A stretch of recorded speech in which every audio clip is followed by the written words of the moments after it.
네, 강프로입니다. FST 봅니다. 자, FST는 최근에 지금 되게 주목받고 있는 거 있죠. AI 반도체 중에서 이 분야가 여러 가지인데요. HBM, 이쪽은 메모리 반도체 쪽이고 FST는 비메모리 쪽입니다. 자, 그래서 이 두 가지를 분류해 놓을 필요가 있습니다. 그리고 여기서 하나 더 하자면 낸드 쪽이 있어요. 낸드. 낸드는 SSD라고 불리우는데 자, 이 낸드 같은 경우에는요. 지금 관련 종목이 한양 디지텍. 그렇죠? 한양 디지텍입니다. 최근에 굉장히 강세를 보이고 있죠. 근데 한양 디지텍은 일시적인 요인이라고 보시면 돼요. 물론 저도 이거를 이쪽 구간에서 매매를 하다가 여기까지 못 끌고 왔습니다. 뭐 그런 부분이 조금 아쉽지만 어쨌든 이런 부분은 거의 뭐 단기간의 움직임이라고 보시면 되고 이게 왜 그러냐면요. 이쪽 낸드 쪽은 저장 장치란 말이에요. 그러니까 데이터를 저장하고 이렇게 할 수 있는 그 저장 장치인데 이쪽은 추론하고 연관이 되어 있습니다. 자, 두 가지로 분류를 하셔야 되는데 AI 반도체 쪽은 지금 사용 영역이 두 가지예요. 학습이 있고요. 두 가지 추론이 있습니다. 자, 성능상으로 굉장히 고사양을 써야 되는 게 학습 쪽이고요. 그리고 두 번째는 추론이에요. 자, 근데 이 두 가지가 무슨 차이가 있느냐? 학습은 한 번에 빡세게 이 학습을 시켜야 돼요. 그래서 엄청나게 고사양을 요합니다. 그런데 그렇죠? 추론 같은 경우에는 학습을 시키는 것만큼의 고사양을 요구하지 않아요.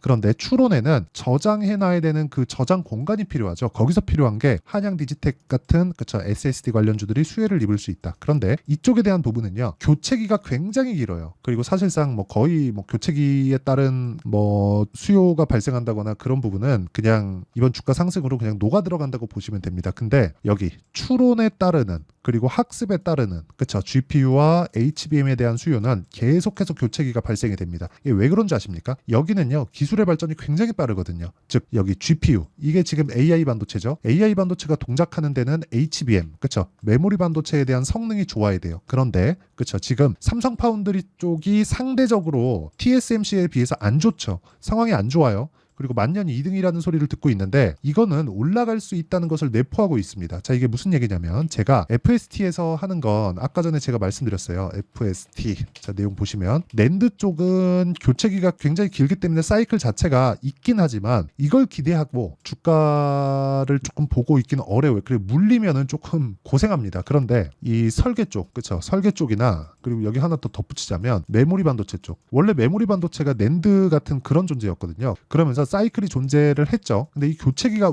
뭐 때문에 발생하냐? 이걸 들어가서 이걸 못 써서 그렇죠. 망가져서 그렇죠. 이제 수명이 다해서 이래서가 아니라 기본적인 비메모리에 대한 이 성능 자체가 높아지는 상황에서 다음 버전을 어쩔 수 없이 붙여야 되는 상황이 벌어집니다. 그런 상황에서 계속해서 교체기가 발생을 해왔다는 거죠. 근데 AI 반도체 시장이 열리면서 이쪽에 대한 교체기가 더 빨라지고 그리고 무엇보다 아까 전에 제가 말씀드렸죠. 학습과 추론이 있다. 학습과 추론. 근데 이게 추론 쪽으로 갔을 때는요. 굳이 엔비디아 걸 쓰지 않아도 돼요.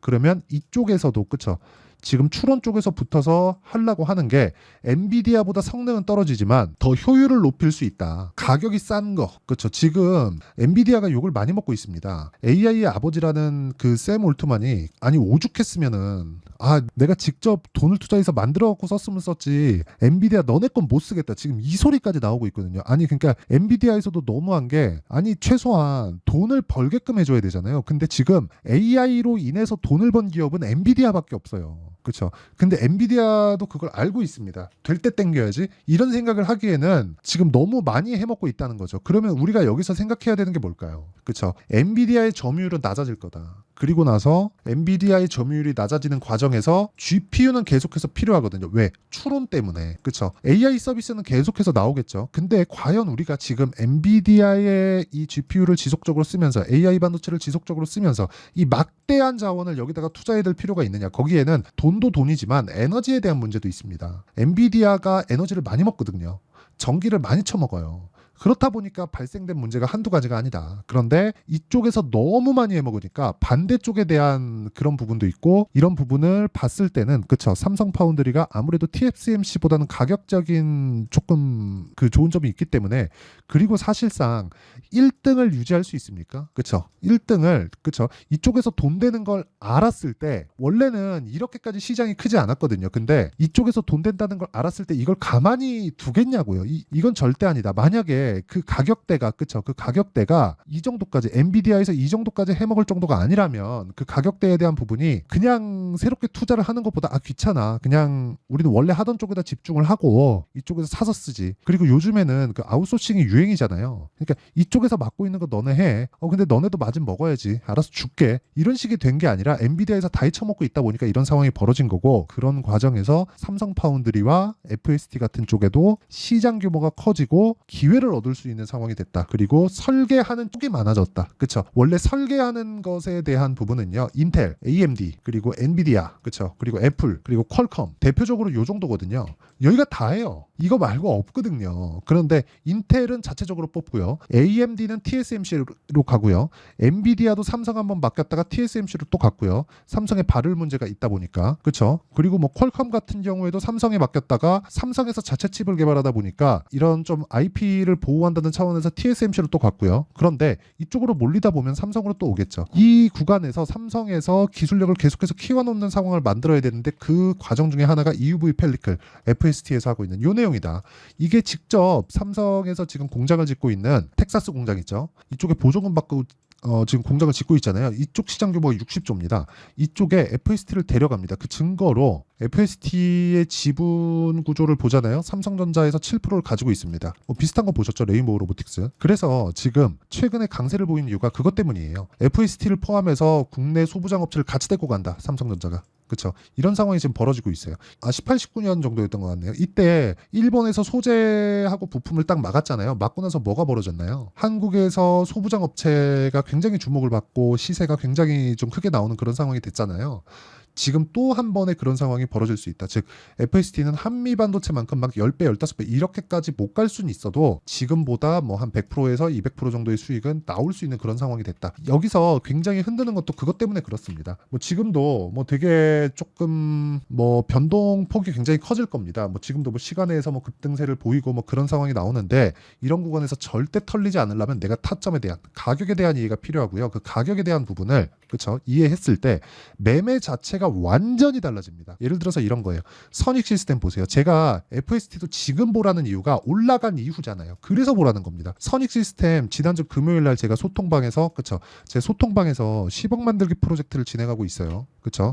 소통방에서 여기 보시면 자 이렇게 10억 만들기 프로젝트를 진행하고 있는데 다 장 시작 전에 공개를 합니다. 4월 26일 이날이 이날. 그쵸?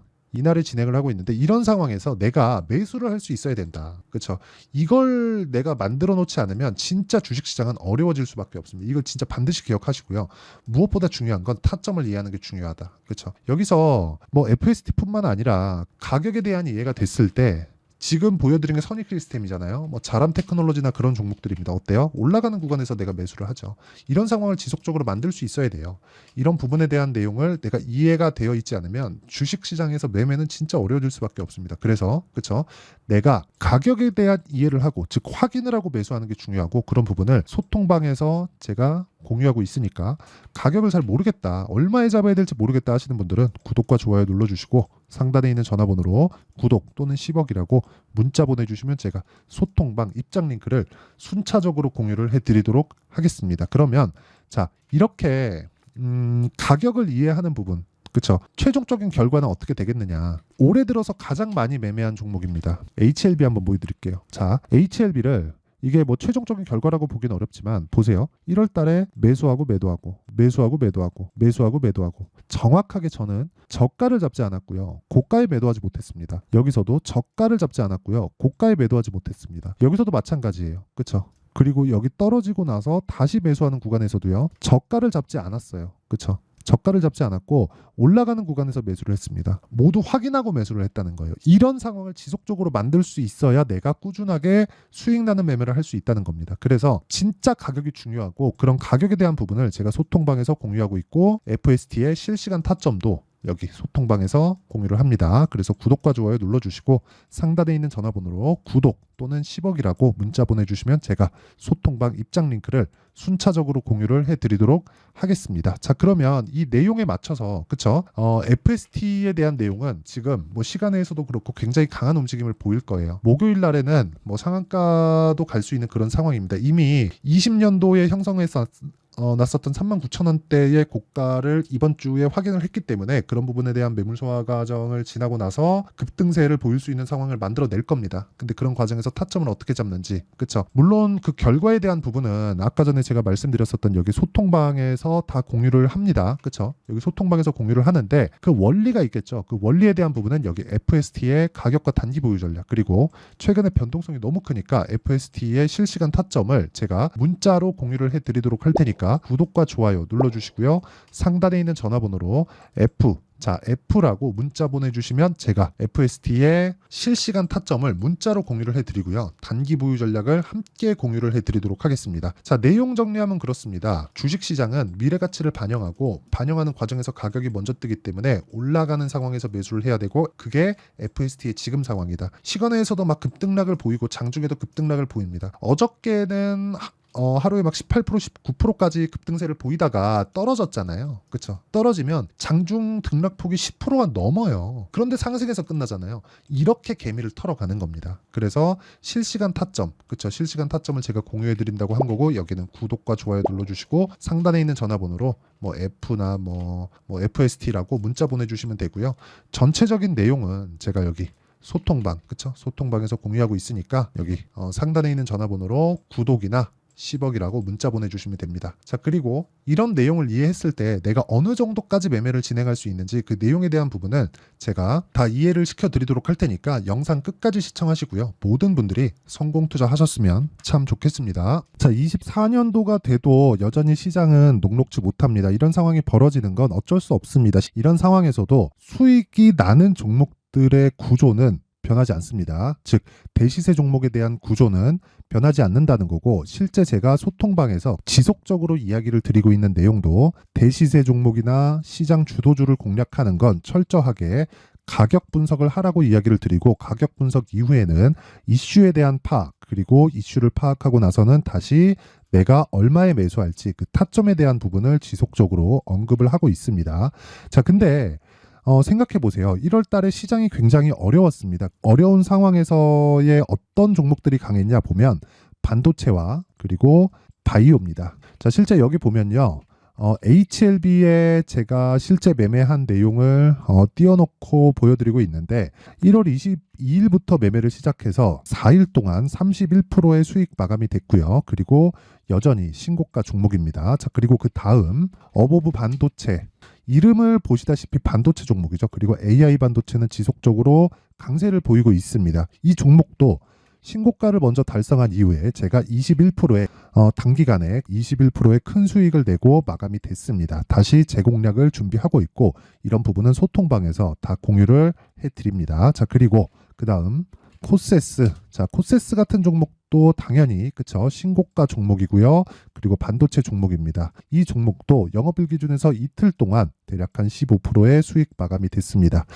내용을 한번 보시면 어떻습니까? HLB를 포함해서 뭐 30%, 20%, 뭐 15% 이런 식의 수익이 지속적으로 발생하고 있는데 이 세 종목 모두 다 신고가 종목이고 1월 달에 시장이 약세를 보이고 있는 구간에서도 강했었던 그런 종목입니다. 특징점이 하나 있는데 그 이슈에 앞서서 가격이 먼저 반영했다는 거죠. 자, 근데 그게 기업 밸류업 프로그램이라고 하죠. 그 종목들도 마찬가지입니다. 오늘은 그 부분에 대해서 이야기를 드릴 텐데 그렇게 제가 가격을 먼저 보고 이슈에 대해서 파악하는 이유는 결과적으로는 큰 시세를 먹기 위한 사전 준비 작업입니다. 실제로 큰 시세를 먹기 위해서 사전 준비 작업을 했을 때 여기 레인보우 로보틱스 127% 그리고 ISC 98% 그리고 한미반도체 97%의 큰 수익을 내는 상황을 만들 수 있습니다. 어떤 식으로 소통방에서 진행됐는지 그쵸? 그 상황을 제가 이야기를 드린 건데 이런 상황도요 당연히 신고가를 공략했을 때 가능한 겁니다.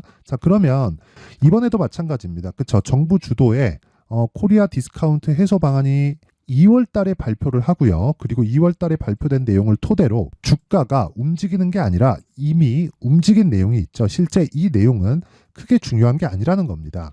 실제 움직인 내용을 보면 자, 기아차입니다. 실제로 12월 달에 신고가를 만들어 놓고 정부에서 입김을 불어 넣으니까 순식간에 기아차를 포함해서 현대차 같은 거대 기업들의 주가가 2주도 채 되지 않아서 40% 정도의 큰 시세를 냅니다. 자, 그러면 우리는 어떤 종목을 봐야 될까요? 이슈를 파악해야 되는 것도 맞지만 철저하게 가격에 맞춰서 매매를 해야 되는 게 당연히 중요합니다. 정부가 주도하는 정책 방향이 있겠죠. 그 방향에 맞춰서 우리가 종목을 찾을 필요가 있다. 자, 그러면 답이 나왔습니다. 정부가 주도하는 방향에 맞춰서 제2의 기아차를 찾는 게 지금은 중요하다. 근데 정부 정책의 방향에 맞게 가자. 그랬을 때 앞서서 제가 보여드렸었던 내용인 여기 레인보우 로보틱스 127% 그리고 ISC 98% 그리고 한미반도체 97%와 같은 수익을 낼 수 있습니다. 물론 시간에 대한 부분은 최소 2주의 시간이 필요하고요. 그리고 최장 3개월 안에 끝내야 됩니다.